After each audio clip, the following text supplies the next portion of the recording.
تو ولا تجسسو، اور تجسس نہ کرو.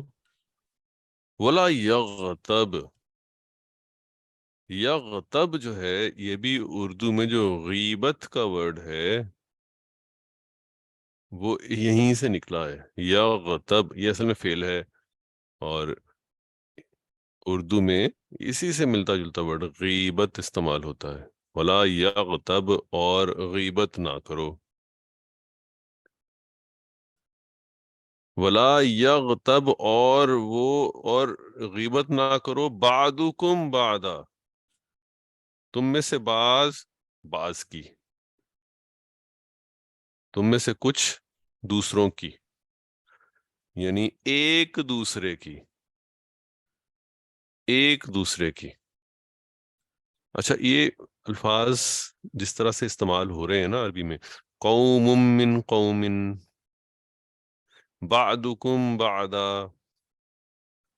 یہ ایک دوسرے کے معنوں میں، آپس میں کے معنوں میں استعمال ہوتے ہیں.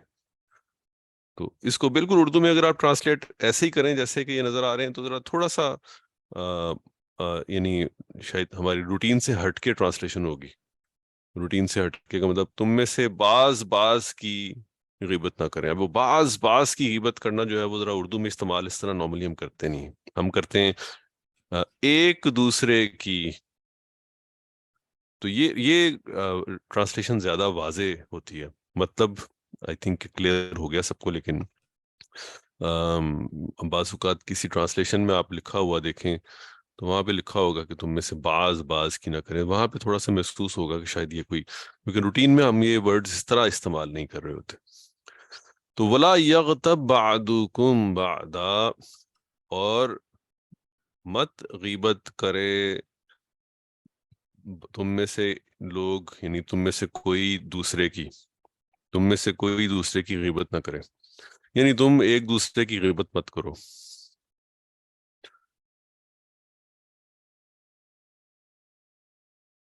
ایحب احدکم، کیا یحب پسند کرتا ہے، وہ پسند کرتا ہے. احدکم تم میں سے کوئی ایک، کیا تم میں سے کوئی ایک پسند کرتا ہے، یا تم میں سے کوئی پسند کرتا ہے. احدکم تم میں سے ایک، یعنی تمہارا کوئی، تم میں سے کوئی، کیا تم میں سے کوئی پسند کرتا ہے. این یأکلا، اصل میں تھا یأکلو، اکلا یأکلو سے یأکلو. ان نے چینج کر دیا فعل مضارع کو، یأکلو سے یأکلا بن گیا، کہ وہ کھائے. کیا تم میں سے کوئی پسند کرتا ہے کہ وہ کھائے. لحم اخیہ، لحم کہتے ہیں گوشت کو. کیا کھائے. لحمن، اوریجنل ورڈ تھا لحمن، یہاں پہ نصب میں آیا اس لیے کہ مفعول ہے نا، مفعول تو حالت نصب میں ہوگا، تو لحمن ہونا چاہیے تھا، لحمن. لیکن یہاں پہ نصب میں تو آ گیا، لیکن ایک زبر کے ساتھ آیا. اس کا مطلب ہے کہ یہ اگر ایک زبر کے ساتھ آ رہا ہے تو کوئی مرکب اضافی کے اندر یہ جو پہلے والا اسم ہے وہ بنا ہوا ہے کہیں پہ. وہاں پہ ہم نے دیکھا ہے کہ ایک اسم ہے جو نہ الف لام کے ساتھ آتا ہے نہ تنوین کے ساتھ آتا ہے. حالت تو کوئی بھی ہو سکتی ہے، رفع والی، نصب والی، جر والی، لیکن نہ الف لام نہ تنوین. تو یہاں پہ بھی ایسی ہے. تو یہ گویا کہ مرکب اضافی کا مضاف بنا ہوا ہے. لحمہ، لحمہ اخیہ. اچھا، کس کا مضاف بنا ہوا ہے؟ یہ آگے آ رہا ہے، اخیہ، اس کا بھائی. یہ کمپلیکس مرکب بن گیا، اس کے بھائی کا گوشت، اس کے بھائی کا گوشت. کیونکہ اخی ہی جو ہے یہ بھی مرکب اضافی ہے، اور لحم اخی بھائی کا گوشت یہ بھی مرکب اضافی. دونوں کو ملائیں گے تو اس کے بھائی کا گوشت. تو اب یہ درمیان والا ورڈ جو ہے اخی، یہ گویا کہ مضاف بھی ہے اور مضاف الیہ بھی ہے، تو اس میں وہ دونوں خصوصیات پائی جائیں گی، نہ اس میں آپ کو الف لام مل رہا ہے نہ تنوین ملے گی، اور یہ حالت جر میں بھی نظر آئے گا۔ تو لحم اخیہ ایحب احدکم ان یأکل لحم اخیہ، کیا پسند کرتا ہے تم میں سے کوئی کہ کھائے، کہ وہ کھائے لحم اخیہ، اپنے بھائی کا گوشت، میتن، جبکہ وہ مردہ ہو۔ میتن ایک اسم آ گیا، حالت نصب میں ہے، اور یہ حالت نصب میں جو اسم ہے یہ اس فعل کے واقع ہونے کا حال بیان کر رہا ہے، یعنی اس کے متعلق بتا رہا ہے کہ فعل ایسے حالت میں ہو رہا ہے جبکہ میتن مردہ ہو، بھائی کا گوشت جو مردہ ہے اس کا گوشت کھائے، کہ اپنے مرے ہوئے بھائی کا گوشت کھائے۔ وَكَرِهْتُمُوهُ، كَرِهْتُمُوهُ، فا کریحا، کریحا وہ کراہت والا ہوا، وہ کراہت والا ہوا۔ کرہتم، تم سب کراہت والے ہوئے،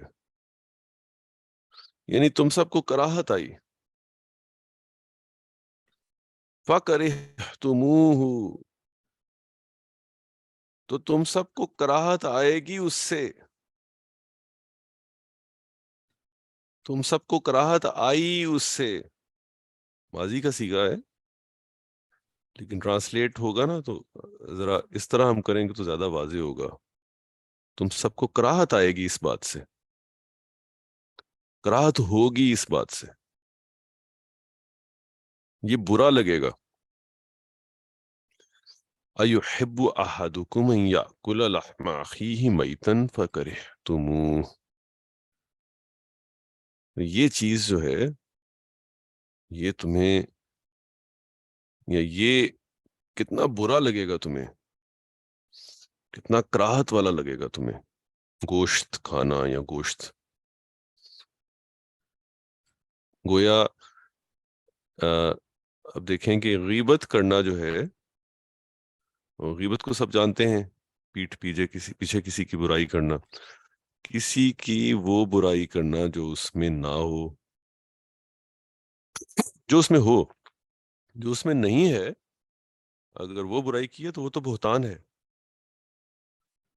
تو بہتان نہیں غیبت، غیبت جو اس میں موجود ہے برائی وہ بھی اس کی پیٹھ کے پیچھے کہیں پہ بیان کرنا، وہ بھی اتنا برا فعل ہے کہ گویا کہ اپنے مردہ بھائی کا گوشت کھایا جا رہا ہو۔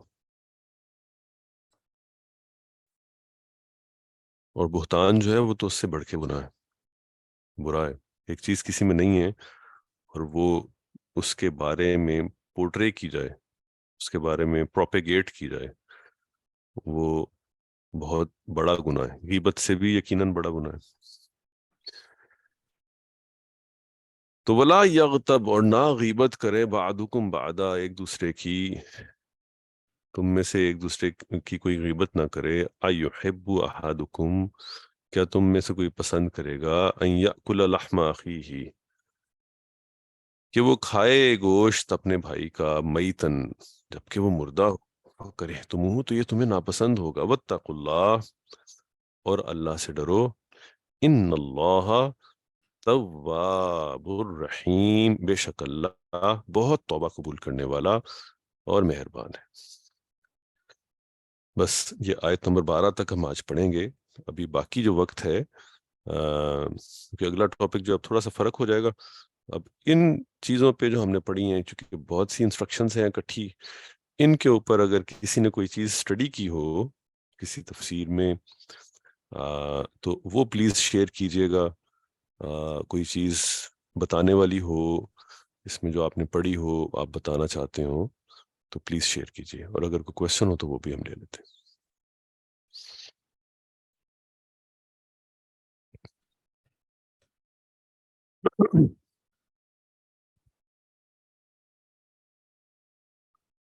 جی مجاہد صاحب، آپ کچھ بتانا چاہیں گے اس کے بارے میں؟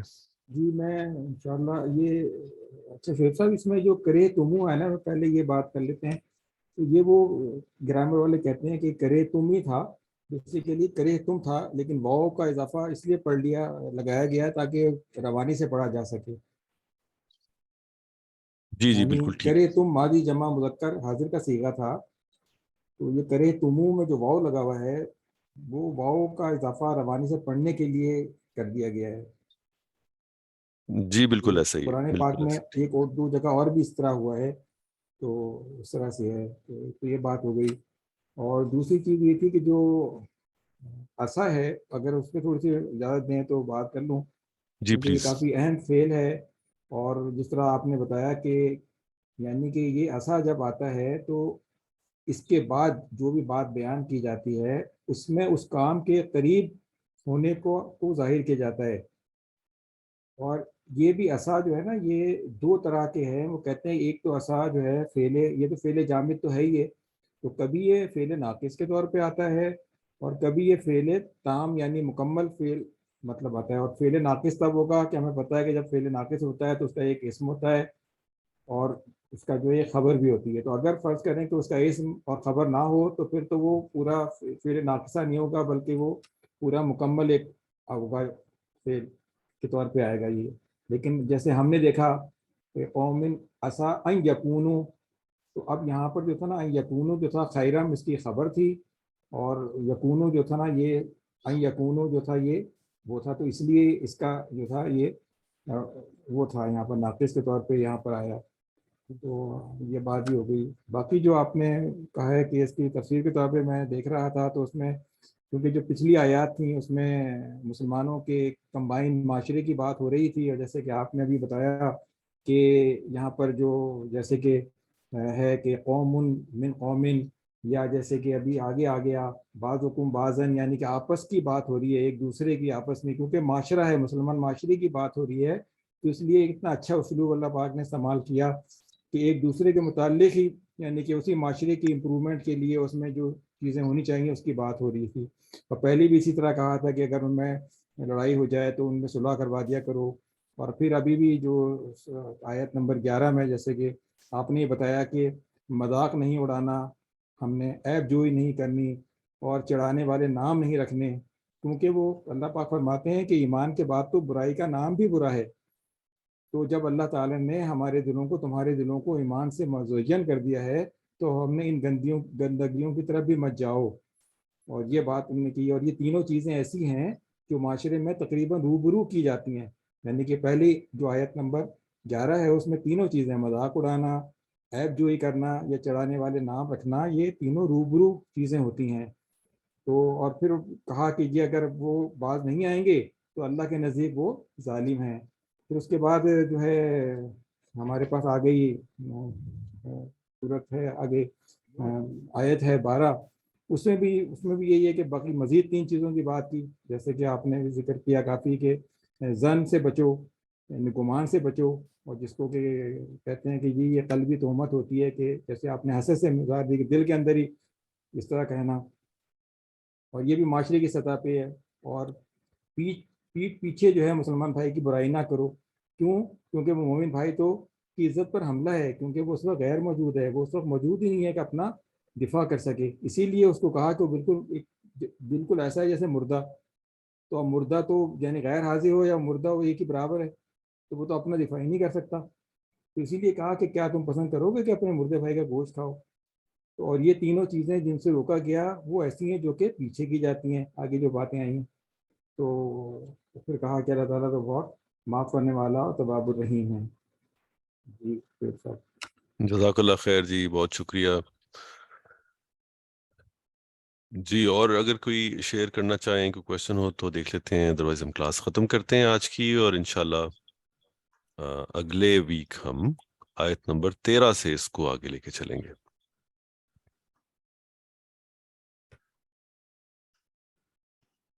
چلیں دعا پڑھ لیتے ہیں.